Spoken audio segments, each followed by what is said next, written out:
Jump on and make a quick video because we may have a massive 180-degree shift in Trump's policy towards Russia and Ukraine with respect to ending Russia's genocidal invasion of that country. Now, I caution that what happened today, these are just words. However, words can have consequences even standing alone. I'll get to that in a moment. But let's look at what he said and kind of discuss what it all means, how it's different, and what that could actually predict for the future. So first of all, what we have is this statement on Truth Social that Trump gave earlier today that sort of kicked everything off. And it's backed up by a lot of words that he actually stated during press conferences after the fact. First, after getting to know and fully understand the Russia-Ukraine military and economic situation, and after seeing the economic trouble it is causing Russia, I think Ukraine, with the support of the European Union, is in a position to fight and win, all caps, all of Ukraine back in its original form. We'll stop there and think about that. Clearly, he's gotten new information.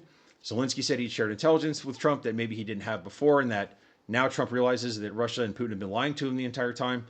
And the key thing here, though, is that winning back all of their territory in its original form is a 180-degree, complete, diametrically opposed shift from where the Trump administration was when it took office and the policy it's had all leading up to this point. Because what they had said all along is Ukraine is going to at least have to give up areas that are occupied now and freeze the line of contact. So again, huge, huge shift. Let's keep going. With time, patience, and the financial support of Europe, and in particular NATO, the original borders from where this war started is very much an option.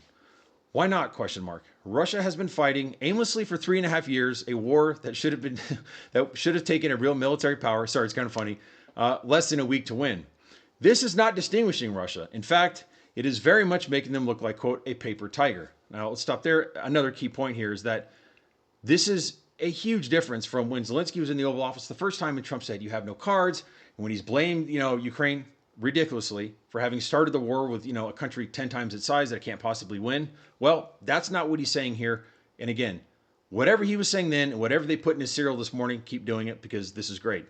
Now, when the people living in Moscow and all of the great cities, towns, and districts throughout Russia find out what is really going on with this war, and this is sort of the, a different part of this. This is sort of like a veiled economic threat to Putin that his regime may be in trouble if the people find out and he doesn't come to the table, find out what's really going on.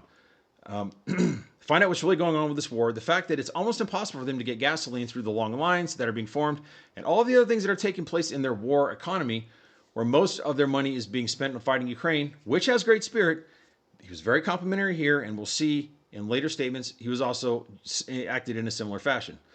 Only getting better, Ukraine would be able to take back their country in its original form, and who knows, maybe even go further than that exclamation point. Again, another key issue here is that this is not him adopting the Biden policy towards Ukraine. A lot of Democrat liberal commentators have said that today, and I don't agree with them, respectfully. This is going further than Biden.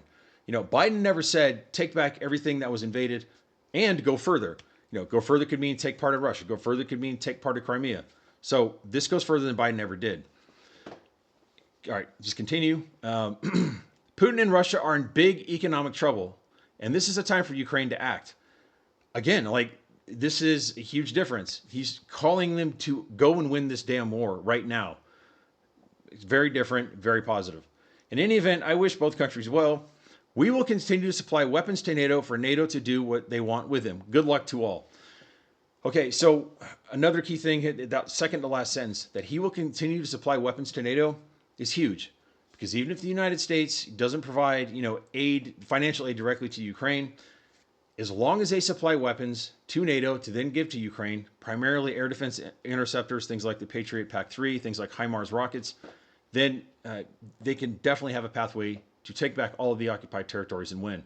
The EU has the financial might, and they do have a developing defense industrial base. They've met the artillery quotas they needed to for artillery shells and a lot of other things. Ukraine is producing a lot of its own self-propelled and towed artillery pieces, which are critical to this war still, even in the age of drones.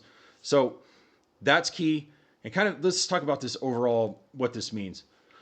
It may or may not signal a shift. I would say it'd be somewhat strange, even for Trump, to say all this and then go back to where he was, because it's totally inconsistent. It would make him look weak. And, he doesn't mind looking irrational and crazy. Look at his speech to the UN this morning. But looking weak is something that he's very much against, even to this day. That's been sort of the one constant with him. And so when you look at this, let's assume it doesn't signal a policy shift, but that doesn't become clear for some time. These words, if you're sitting in the Kremlin, if you're a large business owner or an oligarch in Russia, and you've been sort of waiting out this war, and Putin's been telling you that, look, eventually we're going to bleed them dry, they're going to get disinterested, and we're going to win. Well, now you see that that policy and those promises that Putin's been making are not going to hold, they're not going to bear fruit. And this could go on forever. And the people are going to starting to get really pissed when they can't get gasoline, see all the people dying, the economy is being drained. That could have a very destabilizing effect at the highest levels of, the Russian government and, business community. So it's something to watch for. Secondly, morale. I think the biggest component of this war is this gives a lift to the Ukrainian people if they're able to believe it and if it starts to be, backed up with actual concrete actions.